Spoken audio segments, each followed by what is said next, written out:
You already know that I am very excited about Crimson Desert, but I am also very excited about Hogwarts Legacy too. At the end of the day, boys, the first one was amazing.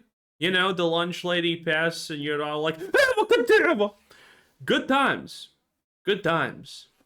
Hogwarts Legacy 2 just got some massive news, and the era of guessing might finally be over. Warner Brothers has officially broken their silence, giving us a solid release window for when we could return to the wizarding world. But this new timeline brings a massive quote from the past back into the spotlight, hinting that the sequel is directly tying its plot to the upcoming HBO TV series, which could completely change who we— Wait, what?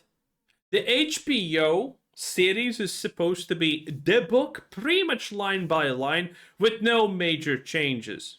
Except Snake's black, obviously. But let's be real. You gotta call someone Mudblood at the end of the day, right? And I think that is gonna be the most hilarious outcome possible.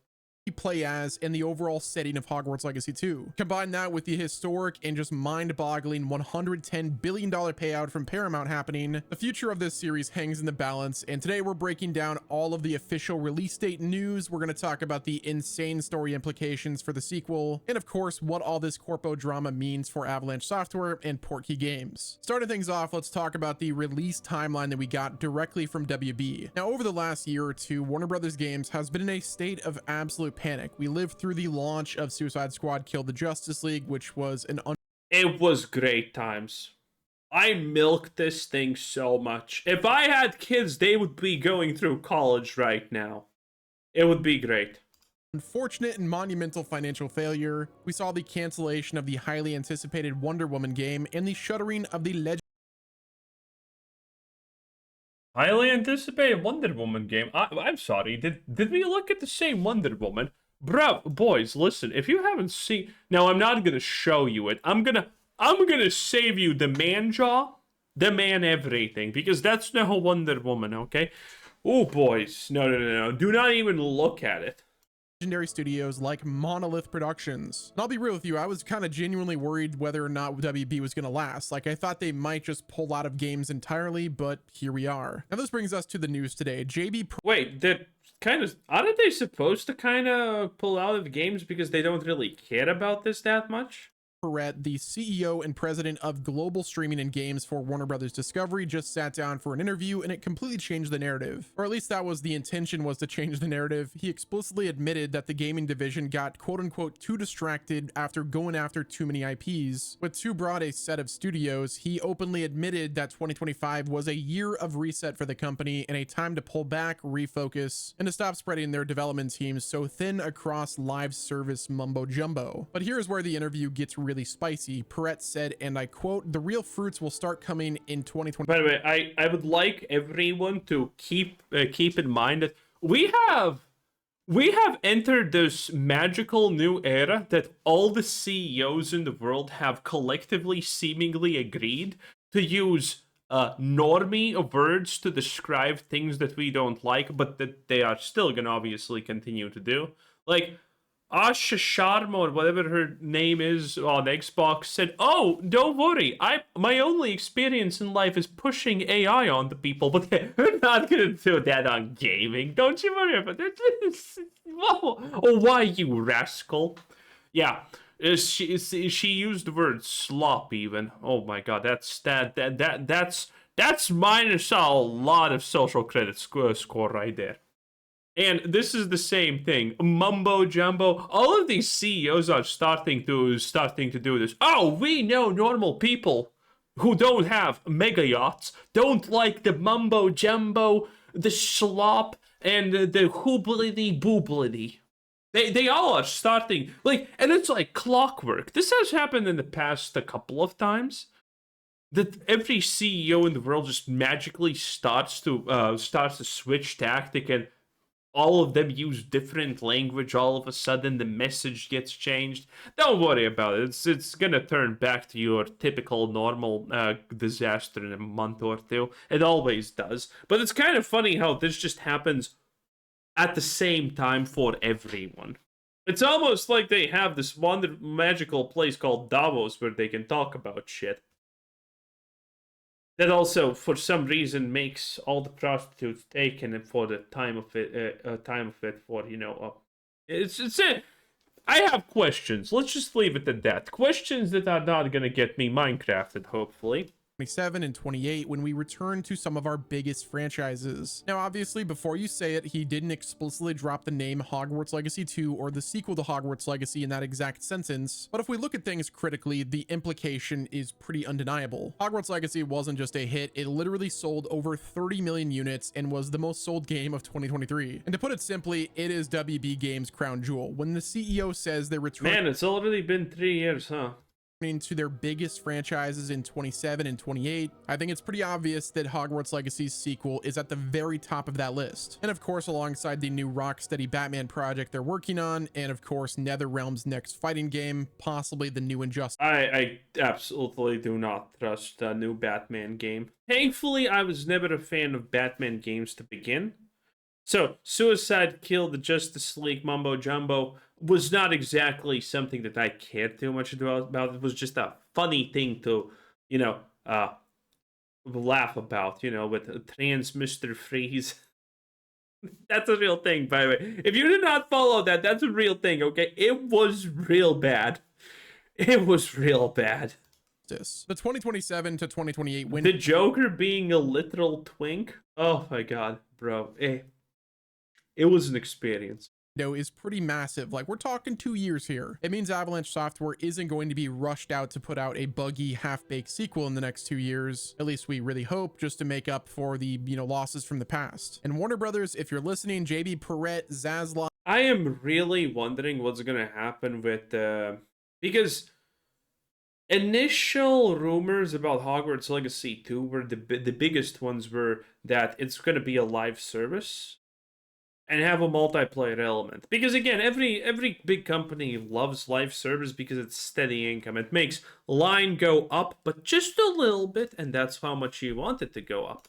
Freaking Ellison, I don't know, just whoever is going to own this game next. I want you to listen very closely. Don't ruin this, don't mess it up. Give the team at Avalanche and the rest of the Portkey Game Studios all the time in the world to make this game what it deserves to be, the true successor to Hogwarts Legacy. We want a better game. So give them the time and the money to do just that, and who knows, maybe you'll have yourself another most sold game of 2027 or 28. So if we take the release timeline into consideration, this is where the story implications get absolutely crazy, and it all connects to the upcoming television reboot that also just so happens to be airing in 2027 and 28 and so on and so forth. If you guys remember right, David Haddad said this: the games team has been coordinating some of the big picture storytelling elements in the Hogwarts Legacy sequel with the storylines that will play out in the— So I hear about this just now. I did not know about this before watching this video right now. But this to me seems lies. This for me just seems like a page book. Jesus, I'm stupid. A page taken out of Marvel and how they ruined their franchise, and that is by saying, "Oh yeah, Captain Marvel. Yeah, to understand Endgame, you need to watch Captain Marvel and to like 15 other shows." I think this is the same type of thing.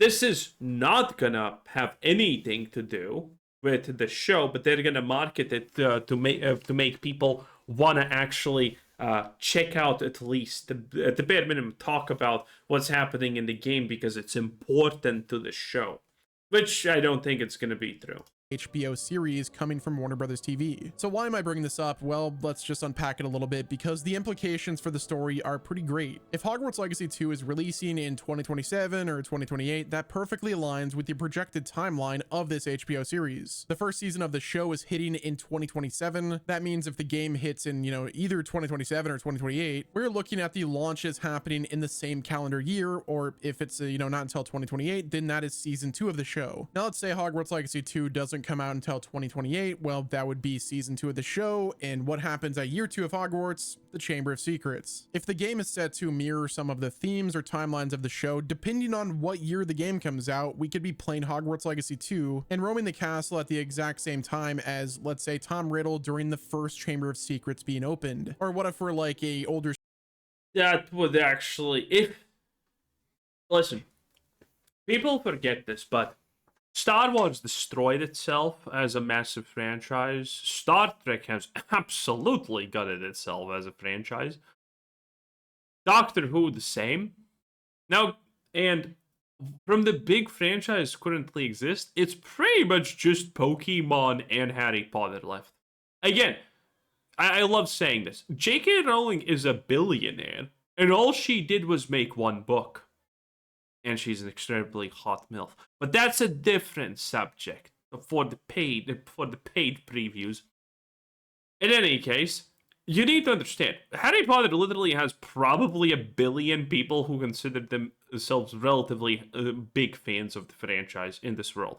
And there's probably at least 2 billion people in the world who like Harry Potter as a thing in general. I'm not the biggest fan, but I like it. I think it's cool.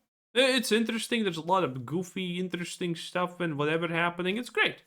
I love it. It's great. And I think most people are like that. So, when you if this game, if Hogwarts Legacy 2 actually deals with anything of Voldemort's past, for example, and he actually is a big part there, and you will know more about this, this is gonna make literally probably 100 million people buy this game. It's gonna make people who have never gamed before buy this thing. That's what's gonna happen. Because, again, people will want to see it. If it actually has impact on the real stuff in the books, or explains more of the history in a real way and ties into that, people are gonna love it. Again, Hogwarts Legacy was a spin-off that literally had nothing to do with, honestly, anything almost. And it still sold 20 million copies. Imagine how better this is gonna be if they market it and say like, "Hey, wanna be Voldemort's friend?" And people are like, "Yes," obviously. Student during Harry's first year, and we have to like help Harry throughout his time at Hogwarts. I'm just imagining the gameplay mechanics of that. Like, it would be absolutely wild investigating some of the happenings with year 2, like investigating, petrified students, or even encountering a multi-stage fight with the basilisk. Wait, did my thing just die, or I have no idea what just happened. That would be absolutely nutty. This is obviously a lot of speculation, but I'm just like, my mind is racing thinking about it. Now, it's still possible to make some of the broader storyline elements like connect with the new show that's happening and still have the game set back in the day, but it really depends on what they decide to do. I would be fine regardless with how they do it. Like, in some ways, I want a direct sequel to Hogwarts Legacy 1. In other ways, I want an entire game about the Marauders, which I think that would be so sick. Now, what I find really interesting is if the release dates line up correctly, we might be playing Hogwarts Legacy 2 at this. I think the biggest appeal of a Harry Potter game is the school.